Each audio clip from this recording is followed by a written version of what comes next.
Good morning. We have Irv Levine with us here. Levine. Irv Levine, born February of 1922. He's now 101 years old. Today's date is 12/28/2023.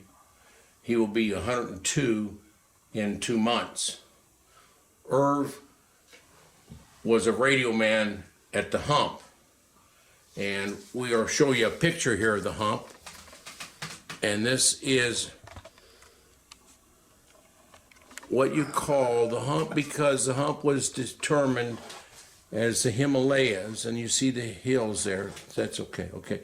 And the Himalayas, there was only one way during World War II to get over the Himalayas, and it was a trail called the Burma Trail. It went from Burma to India. Down below show Burma. So it, as you see where the pointer is, that is Burma. And there was only one land route to India from China. It was made in 1937, man-made, and it would get people and goods over the Himalayas. In 1941, in April, the Japanese took that trail over because they conquered Burma. So that trail could no longer go to India, and supplies could not go from India to Tibet or to China. So if you look at China there, point to China, that is where the Japanese troops had invaded, and they were getting close to Kunming. Go to Kunming. That was the third capital of China because they continued to move the capital from the east to the west because the Japanese were taking over China. Okay, that's fine. So there were 1 million troops in China, and the United States wanted to freeze those troops there and keep those troops in China. It was a high percentage of the Japanese troops. And when we were going to take over the Pacific Islands, we didn't want them on the Pacific Islands. We'd rather them in China. But they were taking over China during World War II. There were close to 25 million Chinese killed in World War II, 20 million Russians, but there were more Chinese killed than anybody else because the Chinese had no good weapons, and Japanese would just shoot and kill at will, and there was hardly any defense for the Chinese. So the Americans realized that. If you look where Hong Kong is, point Hong Kong out, Hong Kong, and you look at that trail of red, the Japanese had all the ports in China, and then they took over the ports over by Siam and Burma, okay? And so all that red along the coast, that's good, okay, along the coast was occupied and controlled by the Japanese Navy. So there's no way China could get any goods, so it was called supplies. There was no supply chain to China. And the Japanese had started taking over China in 1937 in Manchuria, and they were at will killing people.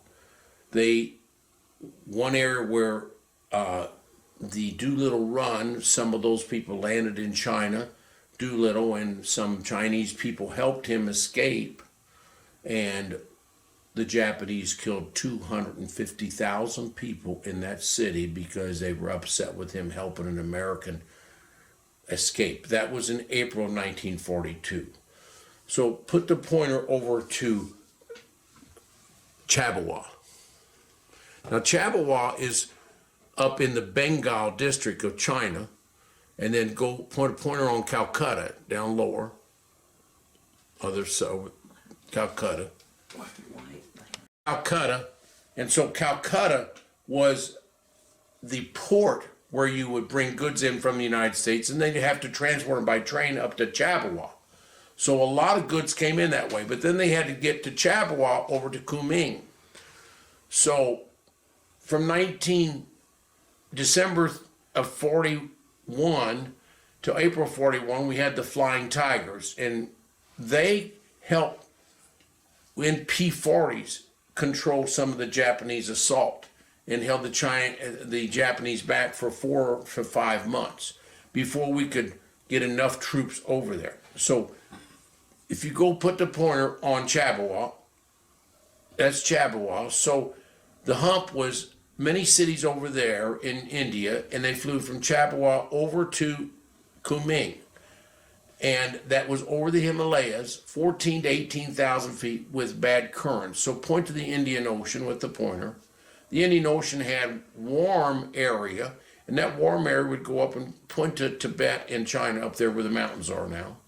Right up there, there were cold areas up there. So the cold fronts would hit the warm fronts, and some currents for these pilots were as much as 140 miles an hour. Turn the planes upside down just about. So show the trail between Chabawa and Kunming. That trail, that was called the Hump. They tried the northern route, the middle route, and the southern route. The southern route was the safest of all the three. But that trail, one more time with the pointer, that trail was called the Aluminum Trail because we lost over 1,000 planes in that area because of the wind currents, because of the weather. And if you think of it, most fighter pilots would not go up in what you call IFR, instrument flight type of conditions. There was lots of monsoons during that time, so there's lots of fog, lots of rain. It was treacherous flying, and the planes would go on a regular basis. Quote was by General Thomas Hardin, and he said in 1942, effective immediately, there will be no weather over the hump. Repeat the quote, effective immediately, there will be no more weather over the hump. So what would happen is these pilots in cargo planes were not allowed to deal with the weather in regards to grounding themselves. So they went every 3 to 10 minutes flights over the hump, despite weather and in terrible weather conditions. The monsoons hit India at a different time than China, so the pilots would end up either in the monsoon weather in China or India. So over 1,000 planes lost and up to 1,400 troops lost in this dilemma of flying the hump. If you look at the amount of goods, they wanted to rebuild that trail to get over the hump, and they said it'd take 5 months to build the road. It took 30 months to build the road, and only 7,000 tons of goods were transported per month. If you flew them, it was 70,000 tons of goods by air. So we have two people here, Miss Woods, Hustace, and Mr. Philip Hustace, that are here with our star here, Irv Levine. And we're going to talk about the dilemma and how Irv helped this dilemma, and also these two individuals, fathers, both flew the hump, and we're going to interview them in just a moment. But Irv was very important. I'll go back to the map. This is Irv Levine. Be back to the map. Now you look at the blue lines. Point the blue lines out. There's blue lines over on the right on Kunming. Okay, Irv was stationed there in China for about a year, and go over to Chabawa. He was stationed there for about a year, and he did what we call radio waves, which we use down below here. We will look at the Loran. That's the Loran down below. That's World War II. We use that in long-range navigation. Long-range navigation we used mostly in the Navy, where you'd shoot radio waves. And they started using this in China and India with those blue lines up here. And Irv was in charge of that, of making sure the pilots knew where they were when they flew. They had charts, but they didn't have good weather, and they wanted to know they're the right height. So the Loran, this machine that was invented in the World War II time, would help, and it could project long-range radio waves 250 to 500 miles. And Irv was stationed in a little hut, both in Chabawa and then later in Kunming, where he made sure these radio waves were working all the time for the pilots. And we will talk to two people that their parents, their dads, flew this hump. So this is an outline of what we're talking about.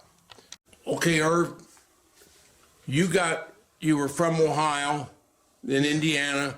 Yeah. You're living in Indiana now, but you trained in Ohio, and then you went over to the Hump, and they got you there by ship, and you got in, and then a bunch of trains took you over to Chippewa. That's right. And tell us what type of hotel you stayed in Chippewa. Was it a nice hotel? Hotel in Chippewa was a big camp, and we were assigned to certain beds, and there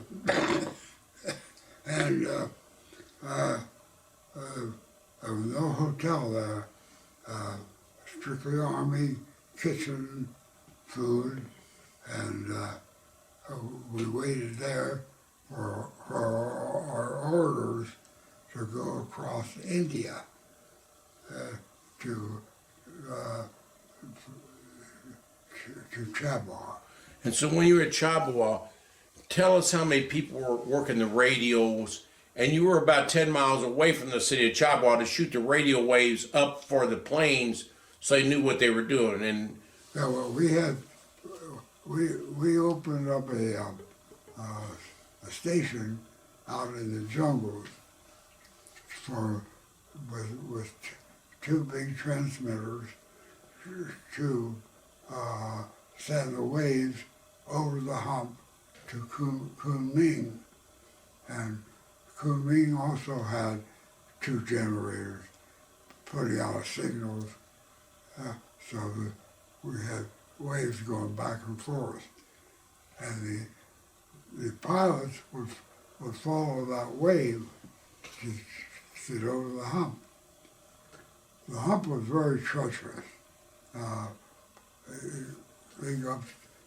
planes would go up to 20,000 feet, and the pilot would lose complete control. He dropped down to about 16,000, and he would recover. And by dropping, they lost their oxygen, so they were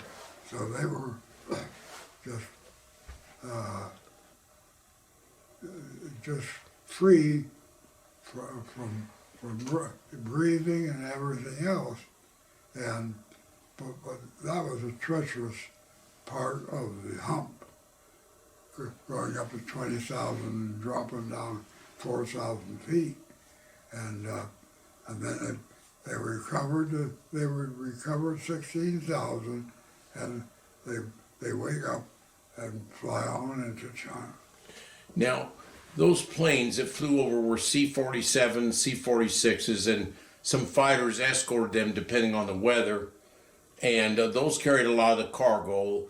But you flew over once, and those planes are not pressurized, and there's only one plane in World War II that's pressurized, the B-29, dropped the atom bomb. So they're not pressurized, so there's no heat in there, and there's no pressure. So when you flew over the Hump, were you cold? While we were awake, yeah, it was plenty cold, but the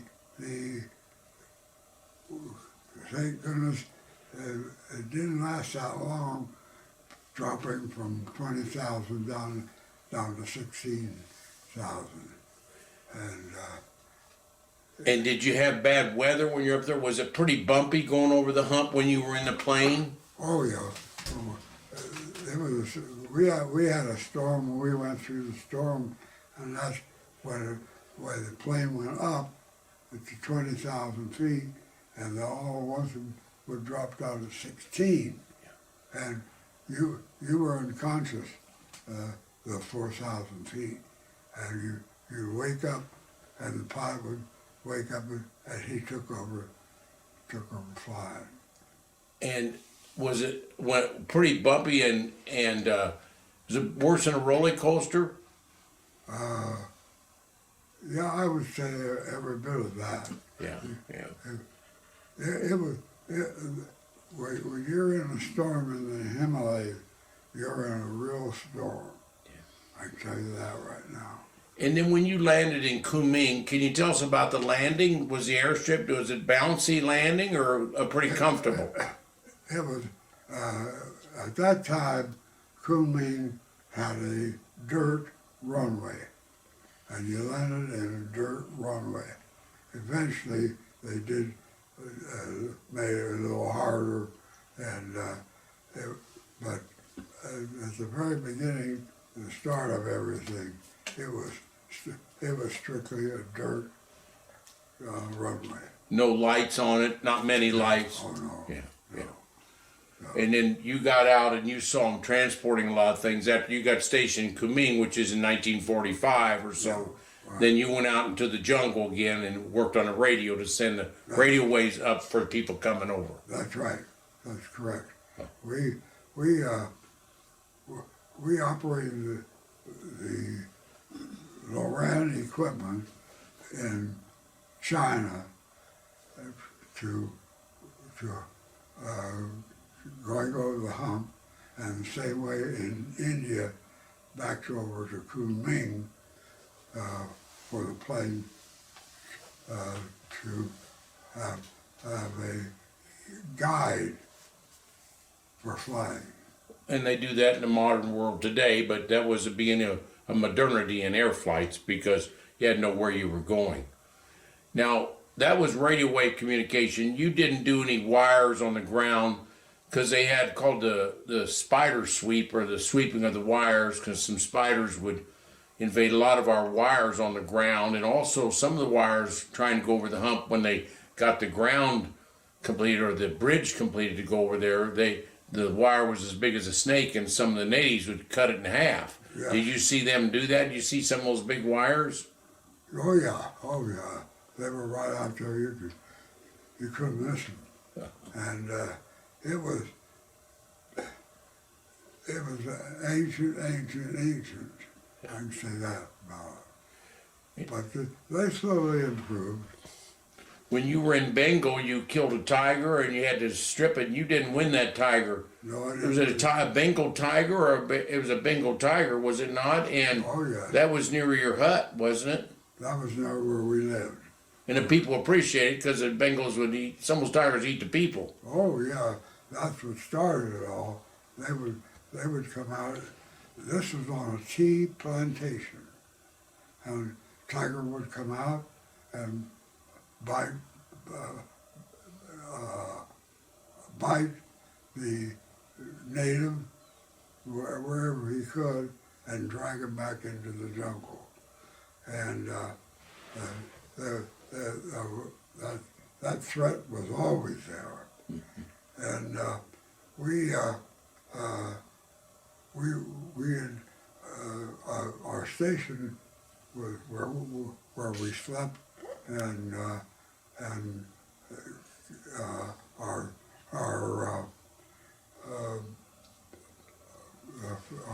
where we slept, and that's where our meals came from. We had a cook, and we had approximately 10 people there, and we had a lieutenant in charge, and it was right close to the tea plantation's owner's home, which was a nice big home, and he produced quite a bit of tea. I sent some to the house, to home, and it was very good. I'm Philly Hustace. I was born in 1959. My dad was born in January of 1919, and he had, before World War II, before the bombing of Pearl Harbor, my dad had already was already in the National Guard, and December 7th, 1941, he was actually in Camp Shelby in Mississippi when the bombing of Pearl Harbor happened. And after that, he enlisted into the Army and wanted to be a pilot, so he went to Montgomery, Maxwell Field in Montgomery, Alabama, and became a pilot. And his first tour duty was in Burma and flying the Hump from Burma to China to deliver supplies. and he was a hump pilot, a successful hump pilot. He was one of the fortunate ones that was able to come back to the United States after his tour of duty, because about 50% of them didn't make it, and back from their missions.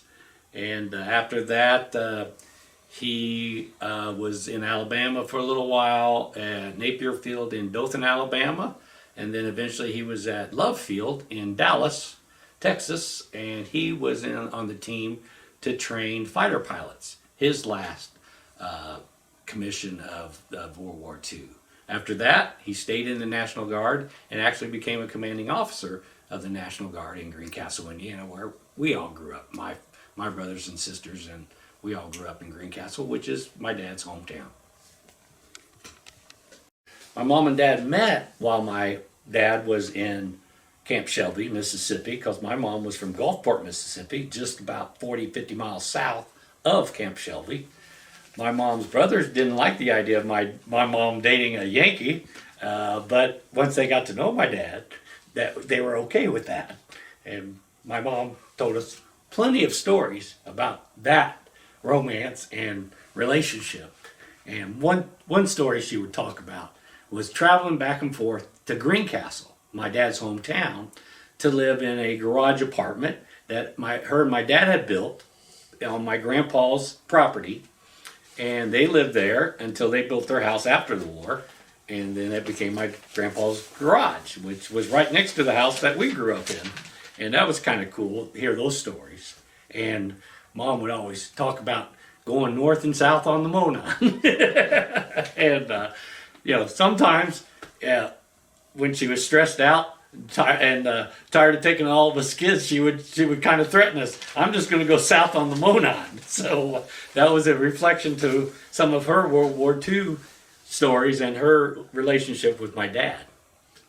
And Philip would not be here probably if people like Irv to the left of him were not there with the radio waves, because Philip's dad did many sorties over the hump.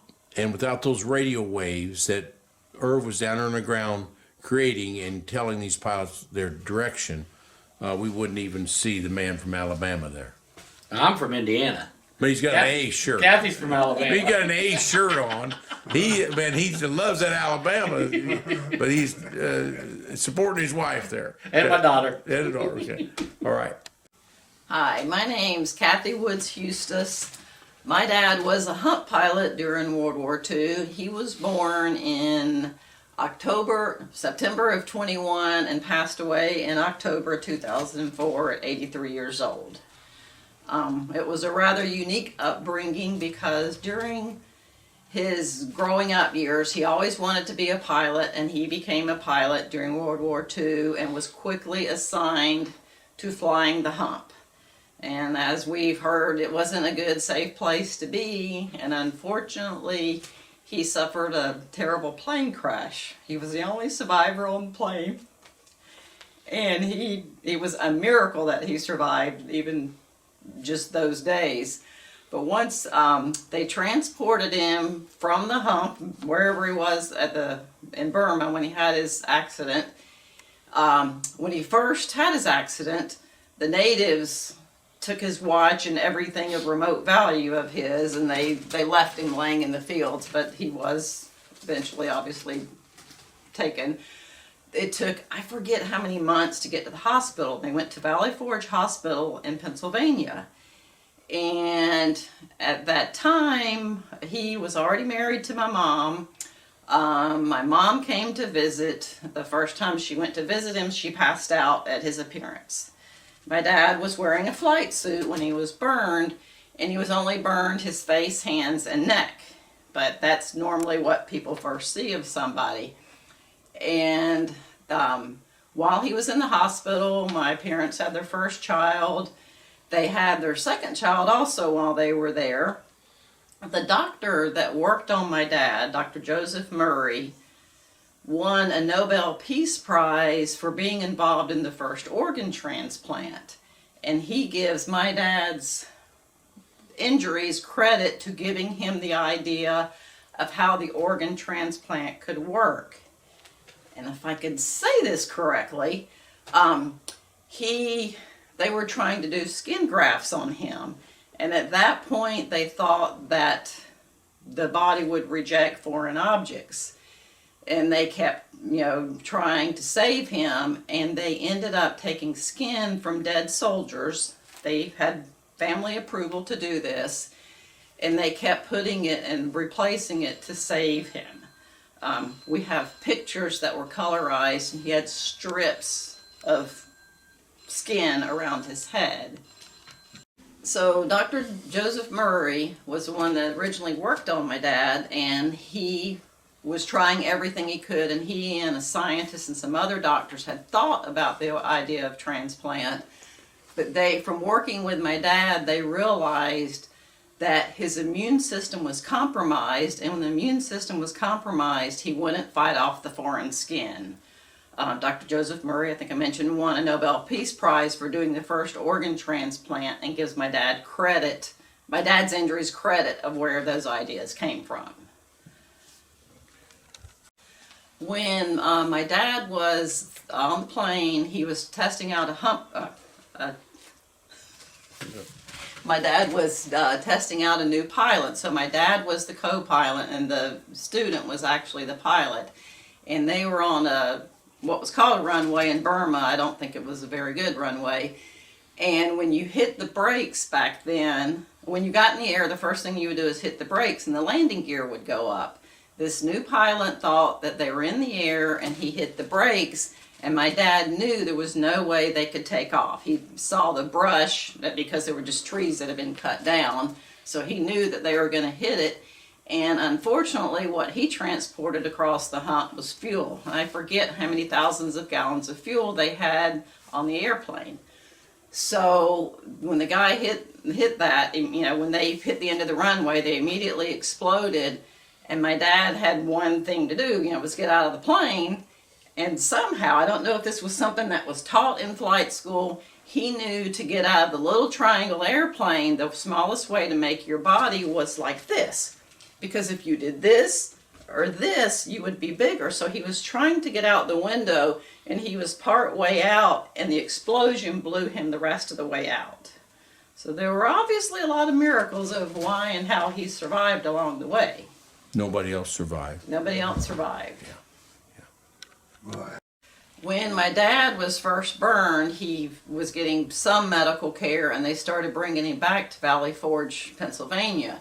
And he would go from hospital to hospital to give him enough fluids or medication or whatever he needed to survive, and then they would put him back on, some cargo plane.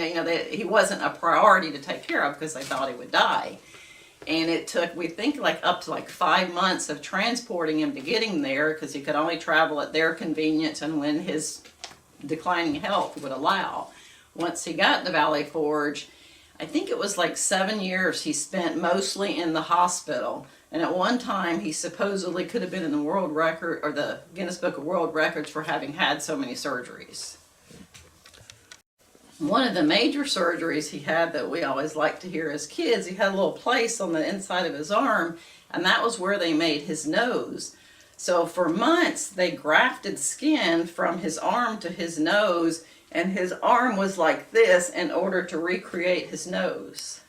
The other thing that he did that was really interesting, they always had to give him IVs, obviously, and he got so tired of that, and it was just, not fun.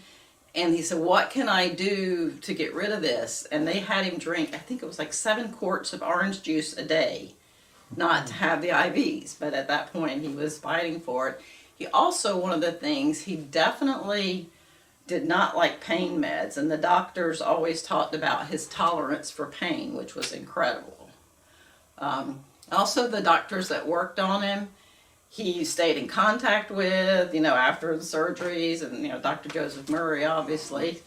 One of the doctors that worked on him, my brother was named after, so it was, these doctors, I never met them, but I always felt like they were part of our family, and they're the reason we're here, or I'm here, so. This is a picture of Charles Woods later in life, but you can see an eye patch and also the plastic surgery over his face, and you see his hands. multiple plastic surgeries to get this appearance. This is a picture of Charles Woods before he was burned during that crash of his airplane in Burma in 1944-45. Woods was an entrepreneur, owned Channel 7 in Evansville, Indiana, and was a major broadcaster. He had a lot of obstructions during his life, and look what he did with himself. Amazing individual. My dad's determination, his will to live, came at an early age because one of the things, he wanted to fly so bad and he was too young to join the United States Air Force. So he went to Canada and joined the Royal Canadian Air Force and was trained by the Canadians. And as soon as he could, he moved into the, what was it called? Wasn't the Air Force at the time. It was Army Air Corps at that time. Then later became in the Air Force. I think that will and determination is probably what kept him going the 7 years he was in the hospital fighting for his life. I am the baby of actually 10 kids in our family, and I probably got the least amount of determination, but it still can be a problem with me. But just to give you an idea of his determination, one of my brothers went back to med school at like 30 years old. Another one went to law school at maybe close to 30. They were, very determined. I had a brother and a sister with very successful businesses, and they had definitely the drive that my dad did. By the time it got down to me, I had the drive enough to be successful, but I knew when to cut it off. Another success in our family was my brother that was an engineer. He didn't have the drive early on, but somewhere something happened when he was in high school and he found a drive like no other, and he became a very successful engineer, as well as my sister and I were both accountants. Maybe I guess you call that a drive to get through that. My dad was, when he was born, very quickly, his birth mom, unfortunately had to place him in an orphanage. And I forget how many years he spent there till he was adopted by my grandfather. But I think that definitely impacted his life and what he did, because later he became a very successful businessman, very involved in politics, as well as he was a broadcaster. But one of the things that he never forgot where he came from, because he always was helping an orphanage. And even sometimes as kids, it's like, why are you doing so much for those those kids?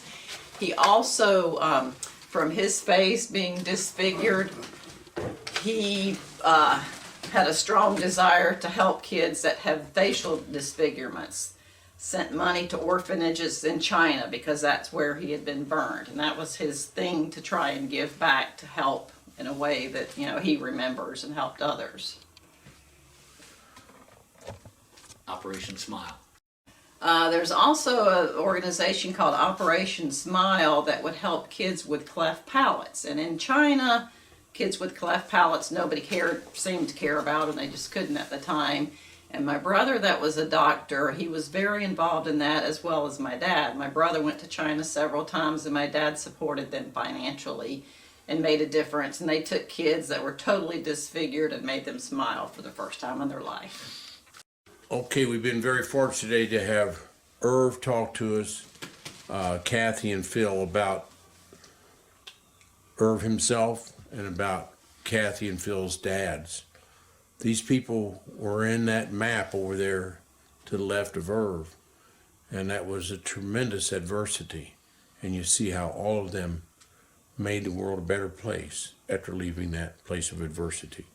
All the elements were against them in China and India, and as well as people shooting at them, but they survived, all of them. And I think that that is the greatest generation, and will probably be considered the greatest generation forever. And so we're indebted to Phil's dad, Kathy's dad, Irv himself, and all the other people, 16 million veterans from World War II, in which we only have 700,000 left, and Irv is one of them. Thank you for all your time today. There's a fighter plane below, and there's a C-46 above it flying over the hump. And once they got over the hump, these are elephants helping with the barrels of oil that they needed. Here, the Chinese Burma, India area, a man named Head, his son is part of the Amazon Wartime Museum, gave us these images. You see the tigers up on the right and the elephants to the left. Leprosy, elephantiasis, and sniper fire were common by the latrines. Photo of a C-46 up close. That plane was flown by Lloyd Brinker during 88 missions over the hump. He was a local person from Evansville, Indiana. Ellis Carson. His dad was William Carson. William Carson was the vice president of Hercules, and also his dad was his will. He donated money to Carson Center at U of E and also Camp Carson. Ellis Carson flew a C-46 over the hump as well during World War II. This is the information. Went to Central High School, Wabash College, Harvest Business School, 72 round-trip missions at the Chinese Burma hump. He got Medal of Honor for over 400 hours of treacherous hump theater. He was a collector of model airplanes, of over hundreds of them since 1938, and has had them at the Evansville Museum as well as the Evansville Airport. He was a lifetime flight enthusiast with over 15,000 hours recorded, and helped sponsor a large flyover at Dress Plaza in 1974. He ran Sunbeam Electric, made .45 caliber bullets during World War II, and the Modification Center on Highway 57. His plant was at the end of the runway for many years. His wife, Ann, was also a pilot prior to World War II. Some of the family still lives in Evansville, period.